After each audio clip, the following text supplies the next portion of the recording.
astrology, and other divinatory arts are not a replacement or substitute for physical or psychiatric health care. If this is an emergency situation or you are in crisis, please do not defer your wellness to readings or horoscopes. Seek situation-appropriate, qualified assistance instead.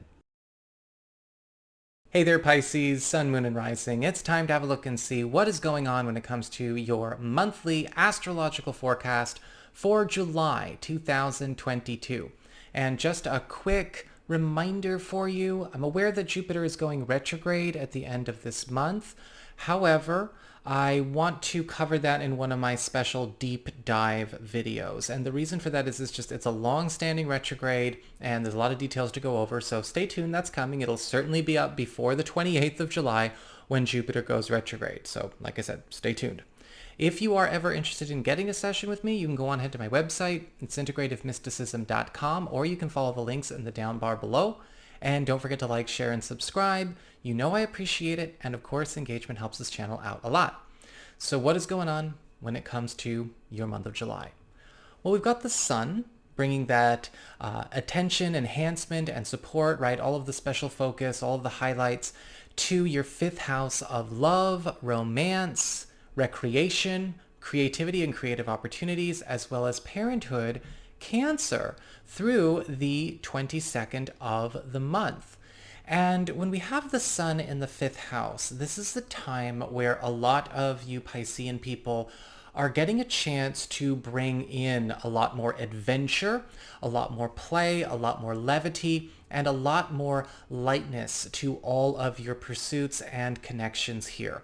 With the sun in Cancer, it is a time to give our relationships an opportunity to bring ourselves to a place where we are getting a chance to be kids again. It's very similar to the sun in the 7th house in that respect. We are bringing in a chance for us to be able to let go of a lot of maybe some of the impositions that can be put on us or put on our relationship by the external or, environmental pressures or whatever's going on, and really just give ourselves a chance to relax and to get to know each other again and to, of course, connect on a deeper heart level, because the sun is also about uncomplicating things, uncomplicating relationships as well. And you may be finding a lot of this is also applying to a relationship with one of your children, if you have children. For those of you who are currently single or available to new people, this is going to be a time where, of course, we are attracting people into our lives that are going to start off in very much the same way, in the way we get to know each other and build a bond. And it's going to be very genuine. It's going to be very organic. It's not going to be some contrived, ugly mating dance. It's going to be something very sweet instead. And for those of you who are maybe seeing somebody, but you're not really, taking that step to cross a threshold yet, there are going to be very powerful moments that do bring you closer together as we uncomplicate things that may be surrounding this pair, whatever it is. After the 22nd of the month, we've got the sun entering Leo for the duration of July and going on into August. And with the sun in the 6th house, this is the time where a lot of you are finding that your reputation, the teams that you're working on or working with, your personal projects, as well as what you contribute to your work life, your professional world, or what you contribute to your clients or customers or your following, is getting a lot more value from all of these spaces. This could happen because of a lot of environmental and atmospheric shifts, suddenly putting what you bring to the table more in demand. And when I say that, I don't mean that in a very generic way either. I mean that in terms of some kind of unique skill, something that sets you apart from everyone else who can claim your title, is going to actually put you above the rest, competitively and financially. This is also a time where you may be finding you are becoming in high demand in such a way where propositions unsought may come your way, as well as maybe even getting professionally headhunted. If you run your own business or you are a part of a business partnership, you may be noticing some kind of new clientele or new population being attracted to you and your partner in a way that actually brings a lot of joy, of course, a lot of reward, but also a lot of inspiration into the partnership as well, making it all the more prolific. And this is not just, again, for the end of this month. This is also going into August. So be ready to enjoy it. We're getting a lot more value for what we give to our work life. We have Mars, the planet of action, energy, and that obstacle clearing driving force, entering Taurus on the 5th of July, where it will remain for quite some time. It's staying in this part of your chart from the 5th of July well through into the end of August. Now, this is your third house of communications, pacts, promises, contracts, commitments, as well as your peer group and even helpful third parties in your life. With Mars in the third house, you are going to find that this is a powerful period for some serious amendments, alterations, revelations, and even reformations that you may want to throw a lot of energy at, especially when it comes to transforming the nature of a lot of situations that have formed in your life because of certain commitments, contracts, or agreements that have been performing the wrong way, or maybe contracts or agreements that are past their time and need to go. Mars in your third house is giving you the chance to eliminate a lot of burdens or binding agreements. Whether or not you should have done it is irrelevant. It's just more important to be able to take on the situation now. Mars could actually be boosting you and removing a lot of maybe resistance or heel digging on the part of other people. And when it comes to fulfilling and completing a lot of contracts or agreements or long-standing projects or involvements that maybe other people are not keeping up with, Mars is going to help you to at least get your stuff done so you can move on. This is also a time where you are finding that you and a close peer, again, helpful third parties, are also going to be tackling some kind of mutual foe, mutual obstacle, or maybe, let's just say mutual thorn in the side as it relates to a problem in your community, in your network, in your field, or in a group that you share. And it will be a very powerful victory for you, but you want to be careful in the way y'all go about this, because Mars in the third house of communications can also make us a bit aggressive when we think we're being assertive, and we don't want to go in thinking we're all empowered and hot shit and then actually come off so aggressive we look affected and socially broken. So make sure you know how to navigate that well, because you've got a bazooka in your hands, and in your mouth apparently, pointing outward, of course,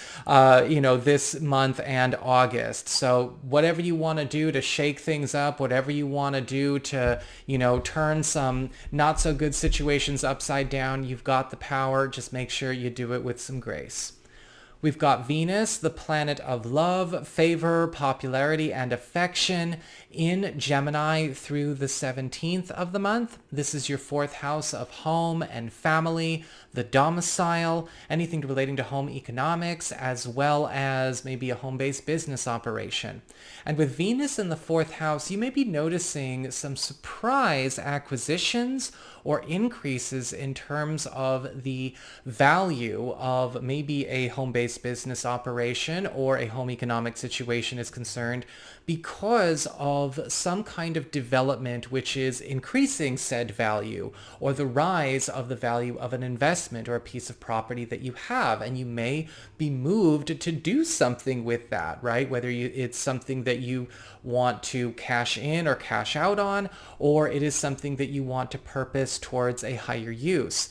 This is also a time with Venus in the fourth house where a lot of you are going to notice that there is a closing of a lot of distances between you and people that you would like to have closer in your life, whether these are family members like blood kin or in-laws, or people you consider to be found family and chosen family. We are also getting to close the distance and have a lot of sweet moments as well. After the 17th, we've got Venus entering Cancer, that fifth house of love and romance and recreation and creativity and your relationships with your kids. And of course, Venus in the fifth house is going to be creating a very indulgent second half of July for you, especially when it comes to any kind of pursuits of desires or activities, or maybe shifts in lifestyle that you have been hoping to take the plunge with a partner, or maybe a spouse, or maybe somebody new or recent, when it comes to those of you who are available. Because with Venus in the fifth house, there tends to be a lot of release of inhibitions, but not necessarily in a reckless way, the way like, say, Mars might. It's really more about developing the I guess you could say, the wherewithal to see something through. This may be something that you and a partner decide to indulge that you've both been withholding yourselves from, or something that you allow yourself to indulge that you've been withholding from, and now all of the pieces are in the right places to make this so. You're also going to be attracting, of course, a lot of new romantic opportunities to explore, especially when it comes to either drawing in people who are close but not quite there, or brand new people for those of you who are looking to maybe date, play the field. And a lot of you are just going to have a very, very cool, very romantic second half of your month, and even going into the beginning of August. Now we have Mercury here as well, which is going to be very helpful. So it's not just about being drunk on love and affection, because Mercury will be in this part of your chart from the 5th through the 19th. Mercury, the planet of communications, speed, and productivity, is also creating strength through a more intellectual rapport in a lot of your relationships. So an intellectual rapport, right, that's a meeting of the minds. That's, of course, us being able to connect in a way that has nothing to do with emotions or desire from a more, let's just say, erotic place. That will obviously be there, but an intellectual rapport is the difference between something that works and something that doesn't, something that's satisfying and something that isn't. And so you're also going to be finding a lot of new intellectual and creative pursuits to go on with your partner or partner intended. And for those of you who are curious about your kids, this could also be some kind of new hobby or new pursuit that allows you to also engage in some kind of big breakthrough opportunity. You know, maybe we're thinking about shifting in a way where we get a chance to play a little bit more with some kind of old hobby that we used to love with one of our kids. Or maybe this is a business pursuit we go on with one of our kids. It's a very, very strong period for you when it comes to just getting these close connections even closer. After the 19th, we've got Mercury entering Leo, that sixth house of work, reputation, and your schedule, and the teams that you're on, and we are speeding up your growth. Everything here is getting a huge shot of caffeine, especially when it comes to achieving a new platform of success, when it comes to not only how you are known in your field or known in the world for your work, but also speeding up the rate in which you are acquiring wealth. Whenever Mercury is in a financial area or a work area, money tends to flow and pour in at rapid speeds. And a lot of you are going to get a chance to not only enjoy and accumulate as much as you desire, but we're also speeding up the opportunity for you to transition into a faster growth lane when it comes to either maybe a track or a ladder you are trying to climb in your career or in your social prominence, or something that you're trying to do with growing your own enterprise. And this will also be with you here going into August. We have a full moon, right? We always close up by talking about our lunations. We have a full moon in Capricorn on July 13th, bringing culminations, transitions, and endings in the 2-week period between the 13th of July and the 27th or 28th of July, depending on where you live in the world. It's kind of an overnight aspect. And this full moon is happening in your 11th house of friendships, social networking, your highest goals and personal ambitions and ideals. Again, it's a community but we're talking more about, again, the guys, the girls, brotherhood, sisterhood, fellowship type of experience. Now, with the full moon in the 11th house, this can be a time of some social pruning. And some of you may actually be eliminating some kind of contact from your life, deciding to just give somebody the boot. This could be the end of a friendship that you initiate. Now, typically with a full moon, because it's a culmination of a story in progress, it's usually not something that is a huge surprise. he or she may already be on their last chance with you as we walk into July, and this is just what kind of does it. Or it may be that you are taking your leave of a certain community or affiliation in favor of another.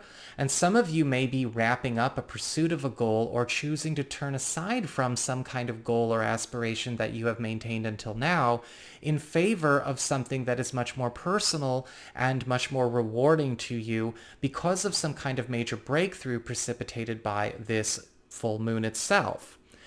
We also have a new moon to finish up on, with a new moon falling in Leo, your 6th house of work, reputation, your schedule, and again, the teams you're on and all of that good stuff. We talked about that a lot throughout this video.